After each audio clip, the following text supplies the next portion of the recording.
All right. Thank you, Jen. All right. Before we get started and get into the entire session, I wanted to start by letting you know or giving you an overview. Giving you an overview of what we're going to be doing today. We'll do a brief introduction, introduce our staff, go over the organization mission and some highlights from this past year. We will do a Power Readers overview. We will also go over virtual reading and what that looks like for us this year. We will also go over the program calendar. We will be discussing mandated reporting and what that means for you this year. And then we'll wrap it up with Q&As. So if you have any questions, you can put them in the chat and we will do our best to answer them as we are going along. But you can also hold those questions to the end of our session. All right, since we have most folks here, we're going to go ahead and get started. All right, welcome everyone. Thank you for joining us today. My name is Yashika Okan and I am the program manager, the lead program manager with Everybody Wins and the Power Readers program. The beautiful ladies that you see on screen are our programs team. That's Jordan Tansky, who is our program director, Jennifer McKenzie, who is a volunteer and partnership manager. You guys have probably all interacted with Jen over the past few weeks. And then we have Carlota Generelli. Carlota, I apologize if I messed that up. She is our programs operations coordinator. So she is the young lady who does all of our graphics and all those types of things to keep you guys informed and allowing you to get those materials in short, quick bursts so that you can understand it and get through it pretty easily. So welcome everyone once again. Many of you are not new to the organization, so you have a clear understanding of who we are and what we do. Everybody Wins is a nonprofit organization that is dedicated to improving the lives of children through shared reading experiences. We currently offer 3 major programs. That's Power Readers, Storytime, and the Book Project. And the idea behind our mission is simple and straightforward. We believe that by providing or giving each child an opportunity to share a joyful reading experience with someone who cares, that we can change that child's life for the better. And in this process of offering these programs, everybody benefits, from the mentor to us as an organization to the students. Thus, everybody wins.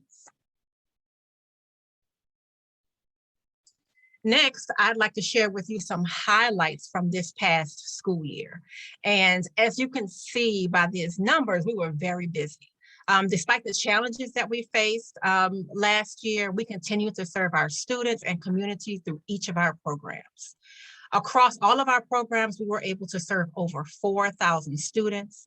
110 students participated in Power Readers, which also means 110 mentors participated in Power Readers. So we had a robust program of 210 program participants, which we were really, really excited about. We also were able to distribute over 6,000 books, and we supported 20 community partners through the book project. And this year we are planning to do even more, including partnering with Little Free Libraries Read in Color initiative. And Jen will share a little bit more with you later on. But in partnering with that program, we recognize the importance of our children seeing themselves in the books that they read. And so we will support that by making sure that all distributions have diverse title selections. So we are very excited for that and excited to see where that program takes us in the coming year. Next, we're going to go over Power Readers, which is our signature program that combines reading with one-on-one mentoring in 45 minutes weekly reading sessions. Students are matched with volunteers like yourself that come from corporate and community partners to read together once a week during the students' lunch and recess hour or after school, which is new for us, and we are really excited about that. There's no curriculum, there are no lesson plans, just one-on-one quality time between the adult and the student. They get to enjoy books and sharing experiences, which helps to build their relationship. And that quality time that they spend builds a relationship or a bond that extends across time.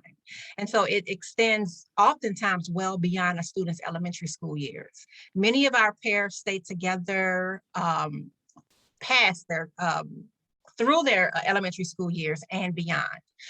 Jackie, I'm sure, can attest to the relationship that she has built over her 14 years that she's participated with Power Readers. And that is one of the strengths of our organization. We recognize the importance of books, but we also recognize the importance of building positive and strong relationships. Power Readers help students improve social, emotional, and non-academic reading skills. Those skills are such as goal setting, self-confidence, and attitudes towards reading. It also encourages reading for enjoyment. Additionally, Power Readers want to support students who may need to build their literacy skills, students who need support with social emotional learning, students who may need a little bit of encouragement developing a love or a passion for reading, as well as a student who could benefit from a caring adult relationship. This year, we are doing additional things and gathering additional details from and about our students from their families through a series of questions around these previously mentioned skills.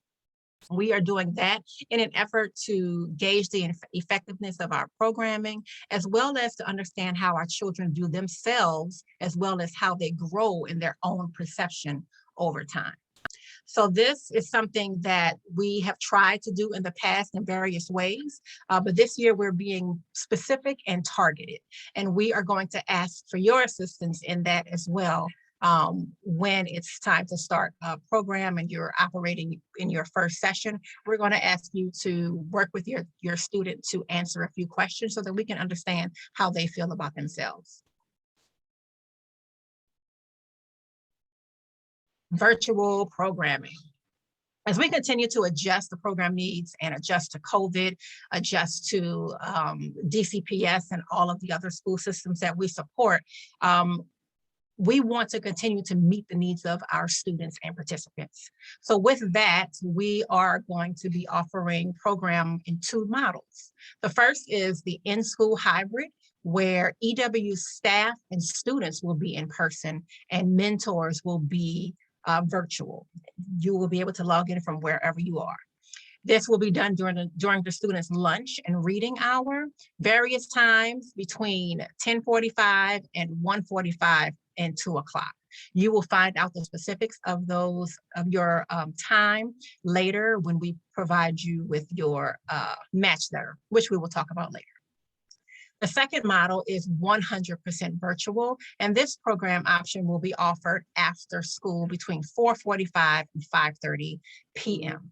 Everyone will be virtual, from our students, mentors, as well as EWDC staff.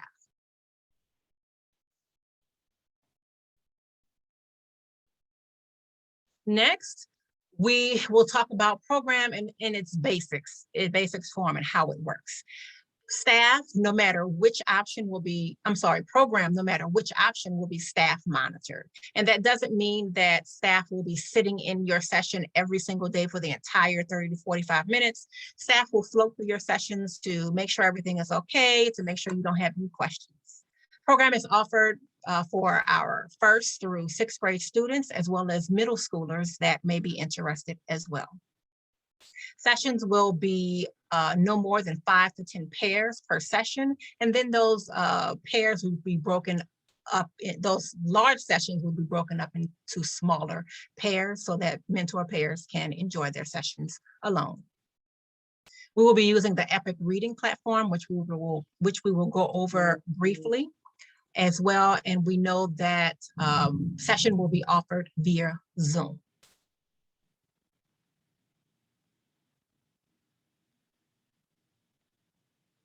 All right. Next, I just want to give you an idea of our student, give you a student snapshot of the type of student that we will be introducing into our program. Student participation is 100% voluntary. This year, we are focusing on recommendations by teachers and school administrators. We're doing this because we would like for power readers to make the greatest impact at the schools and the students that we serve. So we will be focusing on students who could benefit most from our programming. So in the past, if you remember, every student that ever wanted to be in the program, we made every effort to make sure that every student could participate, whether they were great readers or not.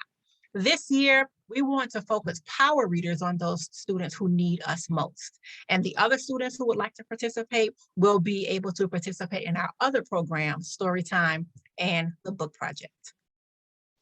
Our goal is always to keep mentor pairs who wish to stay together. New matches are made by comparing the interest of the mentor and the students as best we can. Most of the time, the matches work out perfectly. Sometimes they're actually done randomly because we do not have any information on the student or the mentor's interest. But sometimes it doesn't work out, and that's okay. So if you find that that is the case, that you've been working with your student and the match just doesn't seem to be working, you're not gelling with your student, just reach out for help so we can share with you some tips to work better with your student, or we can find you another match to make your experience even greater. When your match is made, we will send you what we call a match letter. This will provide you with all the details that you need to start your session, from who your student is, your start date, your scheduled reading day, all of your login information for Zoom, as well as Epic. What's new this year is that we are actually going to include in your match letter your students' interests. So we have asked families, what does your kid like? What types of books do they like?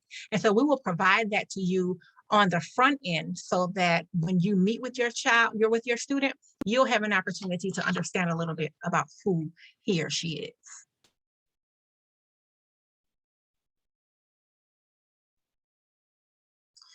Sessions are planned to begin October 1st. We've been chatting with schools and they are all excited. October 4th, sessions will begin, which is a Monday. As I said, you will know your session start date in your match letter. Matching is an ongoing process. So as students register, we will be matching students with mentors. It's on a rolling basis.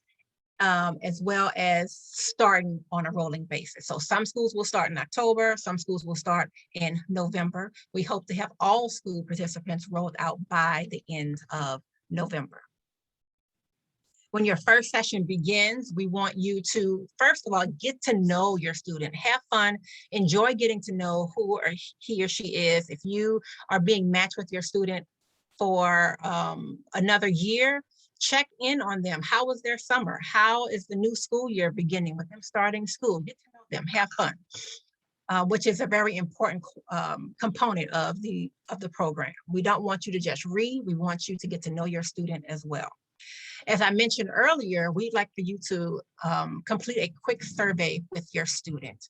We recognize that you may not be able to get it done in one go, and that's okay, but we ask that you get that survey completed within the first couple of sessions with your student.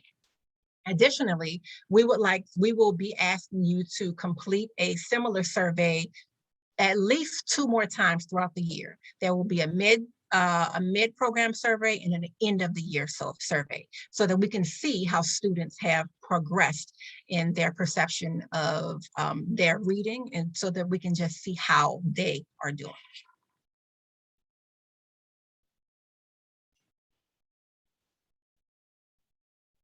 All right, so for this, if you've been with us for any length of time, especially now with virtual can be a little bit daunting, especially for our little people. And so we want you to have fun. We want you to ask open-ended questions. When you're reading, be silly with the characters, use your emotions, use your hands when you're talking. We make mistakes and we might be embarrassed by those mistakes, but kids love the mistakes. They think it's the greatest thing since sliced bread. So be goofy, be silly, use silly facial expressions. On the same token, we realize that sometimes reading is not what the kid wants to do at program time, and that's okay too. So if you are veering off to just chat and have a conversation, or somehow you figure out how to play tic-tac-toe virtually, go ahead and do it. We want you to enjoy the session with your student. We want your student to enjoy and get to know you. So just have fun and enjoy the time that you're spending with your student.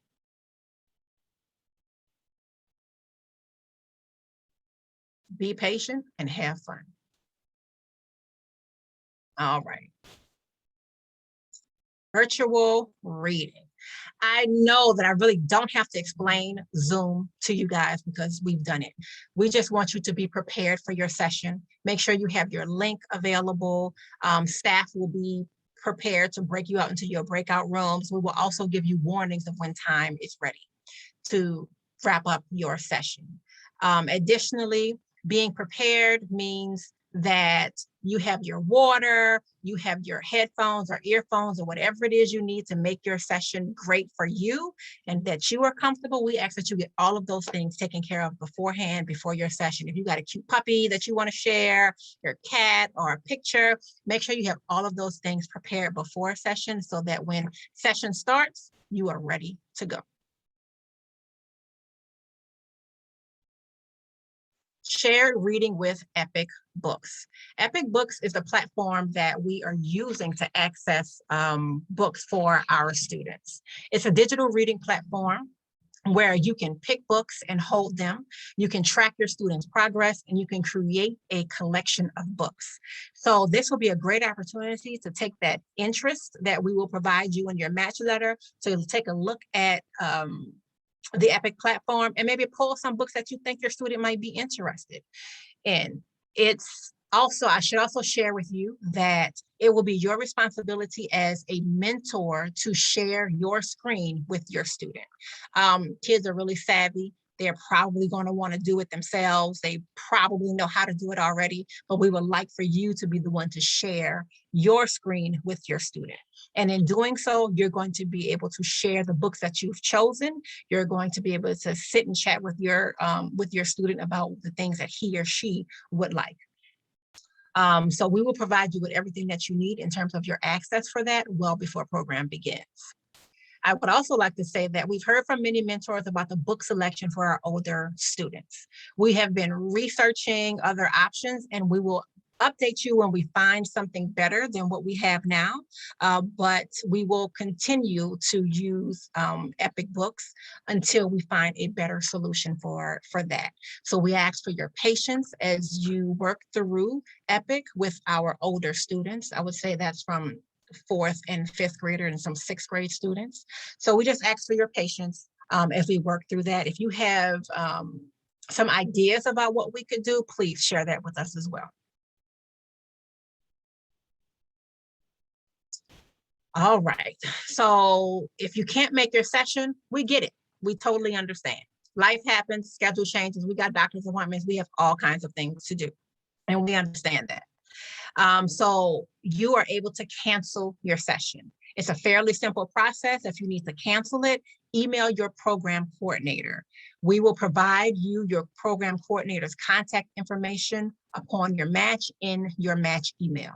So you will email your coordinator. You're going to put cancel in the subject line, the day that you read, the time, as well as your name. There's no need for you to put anything in the body of the email unless it's something that you really need for us to know. And I know that many of us are used to being able to reschedule and cancel sessions. But this year, due to staffing limitations and maintaining COVID protocols, we are unable to facilitate reschedules this year.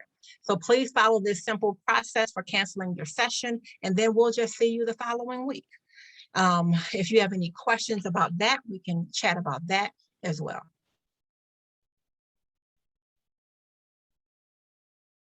All right, so there are going to be some days and some opportunities where we will not have program in session. And this calendar applies to individuals who will be volunteering with us in school as well as out of school. Our students are at DCPS public school, as well as a variety of other schools throughout the district, including charter schools. So this is the general schedule in which we will not have programming. Most of these days are holidays where we're not in school anyway. But because we follow DCPS's schedule, those other random days that do not have a specific day attached to it are specific to DCPS, but everyone will follow this particular schedule across programs, whether that's in school sessions or after school sessions. And this goes through December. However, in January, we will let you know about specific closures as they happen. Additionally, we will be getting into winter. So we also will be observing DCPS's closure schedule, whatever that is. And when that happens, we will provide you information on closures via email as it happens. All right, next you're going to hear from Jen, who's going to share with you a little bit about reporting. Hi there, everyone. Thanks so much, Yashika. My name is Jen McKenzie. I'm pretty sure I've been in touch via email with most of you over the course of the last few weeks. I'm the Volunteer and Partnership Manager at Everybody Wins DC. So glad to see some familiar names here in the chat. Thank you all for being here today. So one thing that I'm going to share with you all is one of the requirements that we do have for mentors, which some of you may be familiar with. So as a person who is in regular contact with young people in DCPS, we're asking you all to take on the role of reporters of child abuse and neglect. We are required by our partner schools and districts to report signs of child abuse and neglect.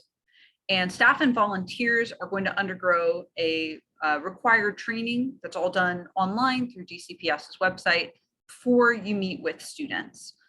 And just to clarify, while you as a mentor are not a mandated reporter under district law, DCPS has decided to use the same training module for all of you and for all of us as staff at Everybody Wins DC.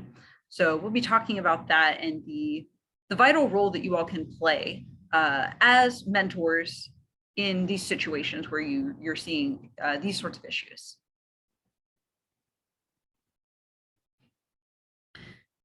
So there is a short online training that we are asking you all to complete before you start as a mentor that will give you all the information on your role as a reporter. And I see a couple of questions here in the chat. Thank you. So if you have done this training already in the past 2 years, basically along with your DCPS clearance, we ask you to actually re-up your mandated reporter training. So if you do have your certificate of having completed this module from the past 2 years, then you do not need to complete it this year. But at the time that you are renewing your DCPS clearance, you'll also need to renew your mandated reporter training. Does that answer the questions that folks had in the chat? Great, thank you. So the training course from DCPS is a short online course that outlines everything you need to know about your role here. And this is mandatory for all our volunteers who are participating in Power Readers and those of us who are participating in the book project and having contact with students on a regular basis. This course takes about 2 hours to complete, they say. It's flexible, you can pause between different modules and complete it kind of on your own schedule, and you will receive a certificate of completion when you finish. This course gives you background on, first of all, the types of abuse and neglect that you are asked to report, the signs to look for with students of abuse and neglect, the things that you need to report if you see, and then standard reporting procedures, what you actually need to do if you do indeed suspect that these issues are going on. Thank you. So during your mentoring sessions, if for some reason you see some of those signs that you will be trained on, we ask you to basically contact Everybody Wins staff immediately to alert us of the issue. So you'll be able to do that during your Zoom sessions by looking for the Ask for Help button. You're not going to see it here in our Zoom meeting today, but when you're in your breakout room with your student, by the chat button and the record button, you'll see a button that says Ask for Help. Click on that, and that will get the attention of the staff member that is there. They will hop into the room, and you'll be able to discuss the issue with them. They'll guide the conversation with some clarifying questions, basically to ask what's going on, what you're seeing. And it's important during this process that you continue engaging with the student. You don't have to continue reading at this point. The safety and your relationship with the student is the most important thing. And then after you report in this way, we will help you navigate through the reporting process with DCPS. So we'll walk you through any other steps that need to be taken at that point. So if you have any questions about the mandated reporter training, please feel free to reach out to me. If you haven't already received the link to where you can complete that training, also let me know. I will be sure to send that out as we get closer to starting our sessions for the year. As the volunteer and partnership manager, I also wanted to take just a moment to let you know about the other two main programs that we have going on at Everybody Wins. You all are, our incredible star volunteers who've made this fantastic commitment to work with our students. And you really are the engine that keeps our work running. And we thank you so much for that. If you're interested in participating in other ways, or if you know of folks who maybe are excited about what we do and about bringing these reading experiences to kids, but can't make the weekly commitment to mentor one-on-one, we would love to have you participate in some of our other programs. Storytime is our group reading program. You may be familiar with that. We have been pivoting that into a virtual format. So this involves sharing a story with a group of students. We've done both sort of our recorded story library, where students can access at any time, as well as hybrid sessions where we bring students on and have them kind of engage in a discussion and Q&A about a book. So it's a great opportunity for a guest reader to share and have that contact with students. And then this year, we've also really been expanding the book project. The book project is all about getting new, engaging, age-appropriate books into the hands of students all across DC. And it's something that's really grown in this past year as we've responded to the needs that students have had when they're not in schools. So they may not have had the same access to school libraries, public libraries during COVID. So the book project aims to help families and students kind of grow their home libraries so that they have great reading materials available to them. We're also partnering with the Little Free Libraries nationally on the Read in Color initiative. So a big part of what we're doing is making sure that in our book distributions that students here in DC are seeing themselves represented on the page. Today, only about 30% of children's books feature characters who are not white, who are people of color. And that's something that really we are aiming to change. So in our book distributions, we are committing to having at least 50% of the books that we are getting out there into communities and to schools and families in DC. About 50% of those books are going to be diverse titles that do feature characters who are people of color and reflect a variety of diverse experiences for children to see themselves on the page. So we're really excited about these programs. since you're already fantastic committed volunteers, we would love to have you all, kind of be champions for those as well. Thank you again. Thank you, Jen, for sharing that information. I appreciate that. All right, so we're just going to do a quick wrap up and answer a few questions that you might have. How will I choose books to read? We are going to be using the EPIC book reading platform across all grades. This year, you are able to cancel your session only. No reschedules, just cancel only, and we will see you the next week. Will staff be present in my session? Yes, in the very beginning and briefly throughout your session, just to check in. How often do I attend Power Readers? Power Readers is a one day or 45-minute commitment that would be in our in-person session or our after-school virtual session. You will be receiving guides after this orientation. We can also provide you with this orientation so that you can view it at a later date if you desire. But the guides will be very detailed, letting you know what your logins are and answer any additional questions that you might have. You will know who your student is because we are going to send you a match letter. That match letter will have all the details that you need to learn about your student, to know when you are going to be coming to session and who your Power Readers coordinator contact is, all the details that you will need, including student interests, so that you can better connect with your student in your session. So if you have any questions about Power Readers or being a volunteer, you can reach out to myself or Jen. Here's our information here. We are always available to chat with you. If you would like to chat further beyond this, you can also schedule some time. Just send us an email and we can schedule a few minutes, 5 or 10 minutes to chat with you after the session is over.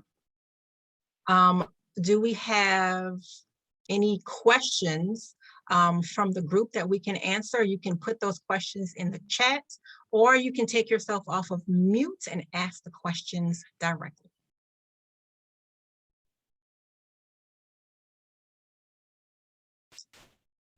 Anyone have any questions for us? One question that I saw posted in the chat that I think you might be able to reflect on is Laverne Knight has asked, what are the chances of being matched with the same student from last year, this year? Yes, Laverne, our goal is always to keep our students matched. Your student, I am actually, is it Tamia or Gia? I can't remember which one was your student, but we are, I will be contacting her mom to see if she will be returning with us this year. I know one of them is, the mom did not register the other one, so I will be following up. But the goal is to rematch students who are able to participate this year.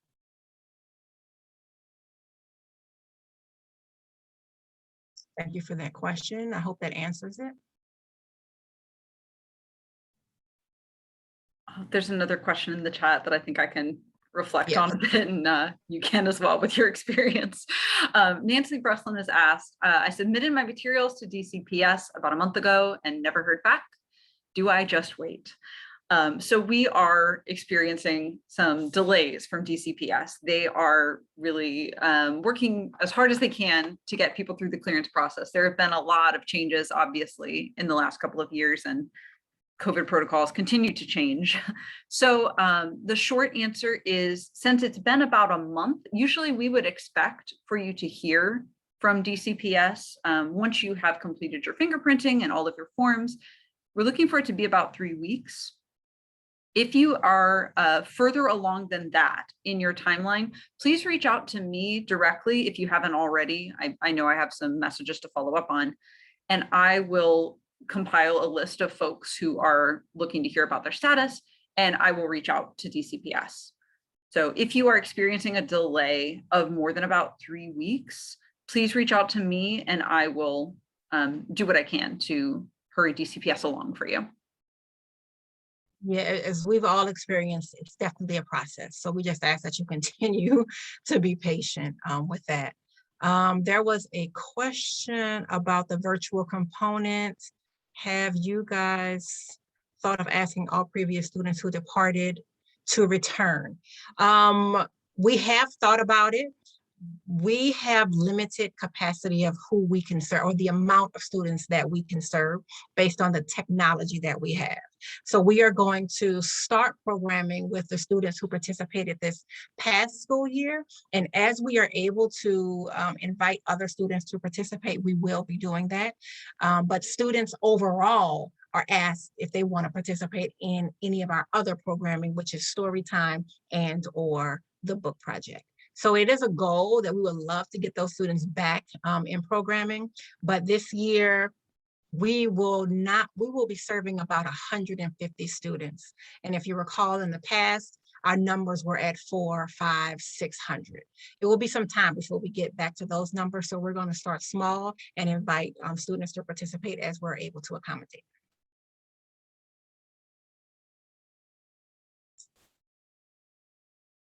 Let's see. I got matched with an MSc student. Yes, they are participating. I'm sorry, Elpana. I apologize if I am not saying your name correctly. You will still be able to be matched with those students. As a matter of fact, many of them have completed their registration to return. All of those students will be after school, however, well, as it was last year. So their time will be from 4:45 to 5:30, and we're giving them the opportunity to choose the day in which they would like to participate. And then we'll be able to reach out to you to see when you're able to participate as well.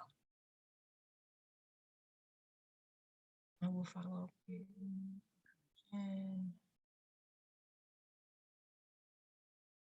Do you anticipate having more mentors than students?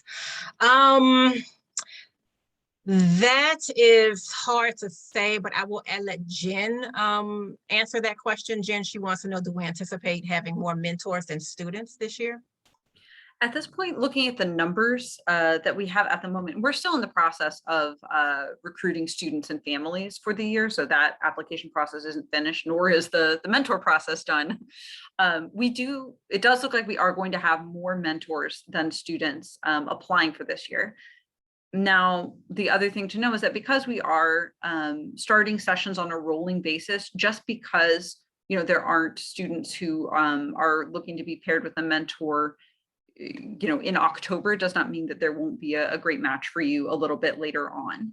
So we're doing our best to get everybody matched who is ready to go. Absolutely. And I said, as our capacity grows to manage more students and more sessions, we will be able to match all students and mentors who would like to participate. Jen, there's a question for you. Do you have access to all of our submitted documents from last year, fingerprints, clearances? Yes, thank you, Laverne. So I do. In theory, I will have everything that you submitted last year. So if you do have active clearance and you sent in your DCPS letter, for instance, last year, I should have access to that. If for some reason you're applying and you believe that you have clearance and that's indicated and I don't see it for some reason, I will let you know. But I do have that all in my system. This is my first program year, so we've had the transition from you all might have been familiar with Sarah previously, who was a volunteer and partnership manager. I'm picking up where she left off, but I do have access to everything that she collected from you. Yes, it's all there. Even when DCPS screws up, we have it. Are there any more questions for us?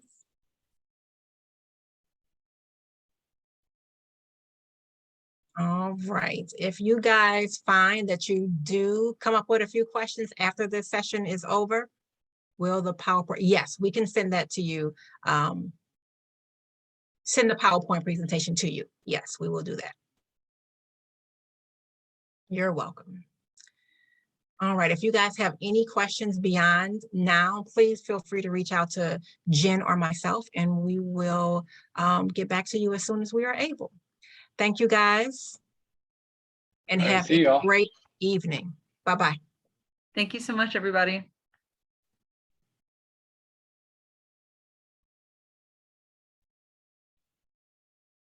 Thank you, guys.